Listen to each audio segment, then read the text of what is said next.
Breaking news చూస్తున్నారు. Iran సైనిక అణుస్థావరాలపై Israel అటాక్కు దిగుతోంది. Israel దాడుల్లో ఇరాన్ రక్షణ శాఖ మంత్రి మృతి చెందారు. ఇరాన్ ఆర్మీ చీఫ్ అమీర్ హతామీ కూడా మృతి చెందారు. Iran supreme leader Ayatollah Ali Khamenei టార్గెట్గా దాడులు జరుగుతున్నాయి. మినాబ్లోని ఒక స్కూల్పై మిజైల్ పడింది. ఈ ఘటనలో 36 మంది ఎలిమెంటరీ విద్యార్థినులు దుర్మరణం పాలయ్యారు. ఒకేసారి 8 దేశాలపై మిజైల్స్ ప్రయోగించింది ఇరాన్. ఇరాన్లో మొబైల్ ఇంటర్నెట్ సేవలు బంద్ అయ్యాయి. ఇజ్రాయెల్ రాజధాని టెల్ అవీవ్లో తీవ్ర నష్టం వాటిల్లింది. దేశవ్యాప్తంగా ఎమర్జెన్సీ ప్రకటించింది ఇజ్రాయెల్. మధ్యప్రాచ్యంలోని దేశాలకు విమానాలను రద్దు చేసుకున్న సందర్భం. దుబాయ్లో అన్ని ఎయిర్పోర్ట్లలో కూడా ప్రస్తుతం హై అలర్ట్ ఉంది. కొన్నింటిని మూసివేసిన పరిస్థితి. ఇరాన్లో చిక్కుకున్న భారతీయులు ఆందోళన వెలుబుచ్చడం జరుగుతోంది. కువైట్లో తెలుగు వాళ్ళు అప్రమత్తంగా ఉండాలి అంటూ ఇప్పటికే అలర్ట్స్ని జారీ చేస్తున్న క్రమం. అంటే వాళ్ళకి ఇన్ఫర్మేషన్ పాస్ చేసే ప్రయత్నం చేస్తున్నారు. అండ్ ఇక్కడి నుంచి భారత విదేశాంగ శాఖ కూడా అలర్ట్ అయింది. భారత విదేశాంగ శాఖ కూడా కువైట్లో ఉన్న భారతీయులు అప్రమత్తంగా ఉండాలంటూ సూచించింది. గల్ఫ్ యుద్ధంలో మళ్ళీ బగ్గుమంది బంగారం వెండి. హార్ముజ్ జలసంధి ద్వారా రవాణాకు తీవ్ర ముప్పు వాటిల్లే అవకాశం కనిపిస్తోంది. అంతర్జాతీయ స్థాయిలో చమురు ధరలు పెరిగే అవకాశం ఉంది. భారత్లో డీజిల్ అలాగే పెట్రోల్ ధరలు పెరిగే అవకాశం ఉంది.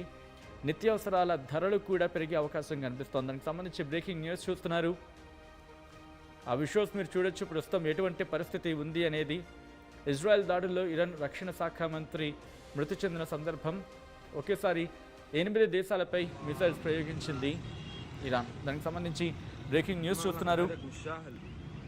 దీంతో పాటు పశ్చిమ దేశాలు ఇప్పటికీ ఇరాన్కు వార్నింగ్ ఇస్తున్న పరిస్థితి. దీంతో పాటు లేటెస్ట్ అప్డేట్స్ గురించి మాట్లాడుకునే ప్రయత్నం చేద్దాం. ఇప్పటికీ కేర్ స్టార్మర్ కూడా రియాక్ట్ అవుతున్నారు. మై స్టేట్మెంట్ ఆన్ ఇరాన్ అని చెప్పి కొద్దిసేపటి క్రితం ఆయన రియాక్ట్ అయ్యారు.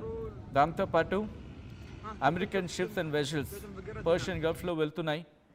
అయితే ఒమన్కి సంబంధించి సీ ఆఫ్ ఒమన్గా మాట్లాడుకున్న సందర్భంలో సౌత్ ఈస్టర్న్ ఇండియన్ ఓషన్లోకి అడుగు పెడుతున్న సందర్భం అంటూ కూడా American ships and vessels of leaving అంటూ కూడా ఇటు ఇరాన్ చెబుతూ వస్తోంది. యాంటోనియో గుటెరస్ మాట్లాడారు. I condemn today's military escalation in the Middle East అంటూ కూడా మాట్లాడుకొచ్చిన సందర్భం. The use of force by the United States and Israel against Iran and subsequent retaliation by Iran across the region undermine international peace and security అంటూ చెప్పుకొస్తూనే ఇటు UN ఐక్యరాజ్య సమితి ఈ దాడిని ఖండించింది. I condemn today's military escalation in the Middle East, the use of force by the United States and Israel against Iran and the subsequent retaliation by Iran across the region undermine international peace and security అంటూ కూడా చెప్పుకొచ్చిన సందర్భం. దీంతో పాటు ఇంకా డీటెయిల్గా మాట్లాడుకున్న సందర్భంలో Iran supreme leader Ayatollah Ali Khamenei Ayatollah Ali Khamenei మాట్లాడబోతున్నట్టుగా తెలుస్తోంది. అయతుల్లా అలీ ఖమేనీ మీడియా ముందుకు వచ్చి మాట్లాడబోతున్నట్టుగా ప్రస్తుతం అంతర్జాతీయ మీడియా సంస్థలు చెబుతూ ఉన్నాయి. బహుశా అయతుల్లా అలీ ఖమేనీ మాట్లాడితే కనుక that is gonna be the biggest statement at this moment అని చెప్పుకోవచ్చు. మంచు విష్ణు కూడా రియాక్ట్ అయ్యారు. మంచు విష్ణు ఆయన ట్వీట్ చేశారు. In Dubai visiting family tonight missile visible in the sky అంటూ మంచు విష్ణు కొద్దిసేపటి క్రితం ట్వీట్ చేశారు. ఆయన ఒకటే చెప్తున్నారు, నేను ప్రెసెంట్ దుబాయ్లో ఉన్నాను, మిజైల్స్ మాకు కనిపిస్తూ ఉన్నాయి ఆకాశంలో అంటూ ఆయన చెప్పుకొచ్చారు.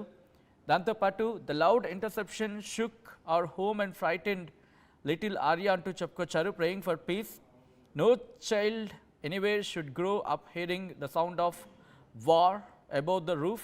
Grateful to the UAE Defence Forces for keeping civilians safe. Moments like this remind us how fragile life really is. Praying for strength and peace. Har Har Mahadev antu aina tweet చేశారు. ప్రస్తుతం దానికి సంబంధించి latest updates మీరు చూడడం జరుగుతోంది. ఇటు ఇరాన్లో ఎటువంటి పరిస్థితి ఉందో మీరు చూడొచ్చు. పూర్తిగా ఐక్యరాజ్య సమితి కూడా ఇన్వాల్వ్ అయ్యి ఇదే అంశం మీద స్టేట్మెంట్ ఇచ్చినప్పటికీ పరిస్థితులు చాలా చాలా దయనీయంగా మారుతున్నాయి. మంచు విష్ణు రియాక్ట్ అయ్యారు. ఆయన కొద్దిసేపటి క్రితం ట్వీట్ చేశారు.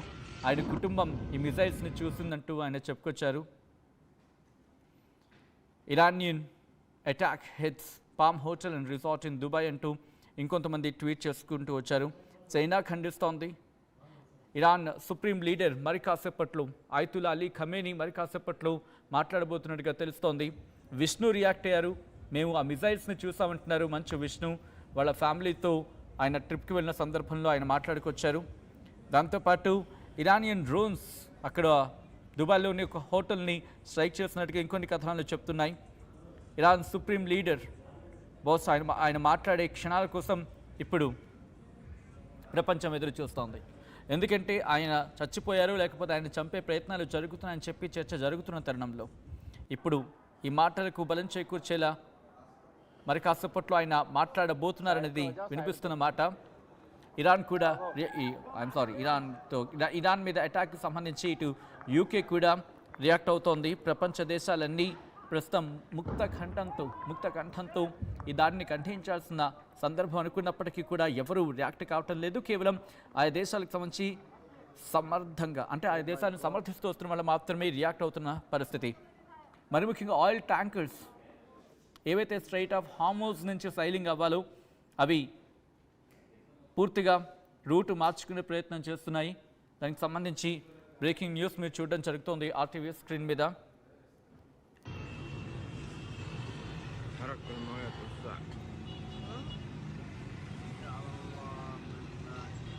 ఇప్పటికీ ట్రంప్ గ్లోబల్ మిలిటరీ స్ట్రైక్ గురించి మాట్లాడుకుంటున్న సందర్భం 2025 నుంచి ఆయన యెమెన్లో దాడి చేశారు. 2025 జనవరిలో, ఆ తర్వాత 2025 సొమాలియాలో ట్రంప్ దాడి చేశాడు.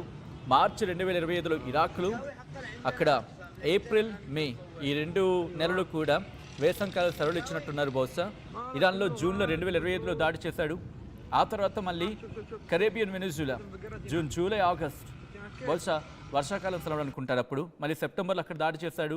సిరియాలో డిసెంబర్లో దాడి చేసిన సందర్భం, నైజీరియాలో డిసెంబర్లో దాడి చేశాడు.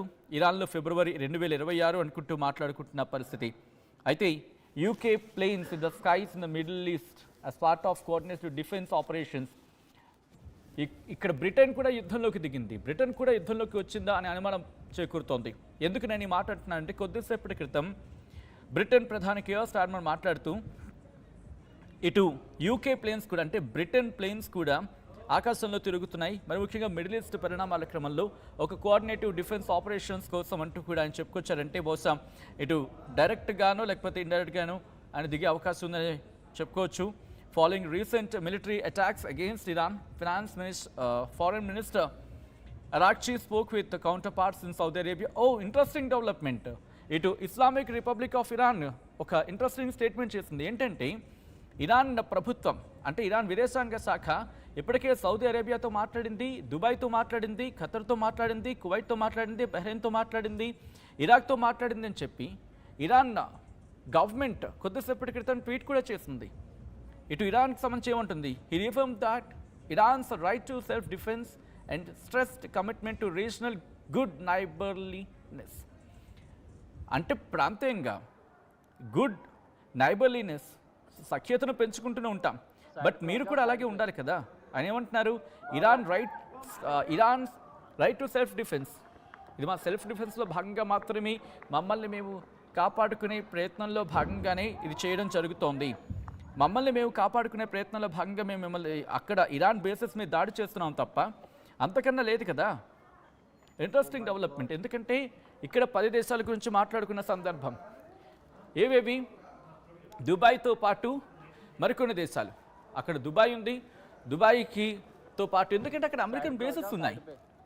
ఇరాక్లో అమెరికా బేస్ ఉంది, దాంతోపాటు సిరియాలో అమెరికా బేస్ ఉంది, కువైట్లో అమెరికా బేస్ ఉంది, వీటితో పాటు ఖతర్లో అమెరికా బేస్ ఉంది, బహ్రెయిన్లో అమెరికా బేస్ ఉంది, దుబాయ్లో అమెరికా బేస్ ఉంది, సౌదీ అరేబియాలో అమెరికా బేస్ ఉంది, జోర్డన్లో అమెరికా బేస్ ఉంది.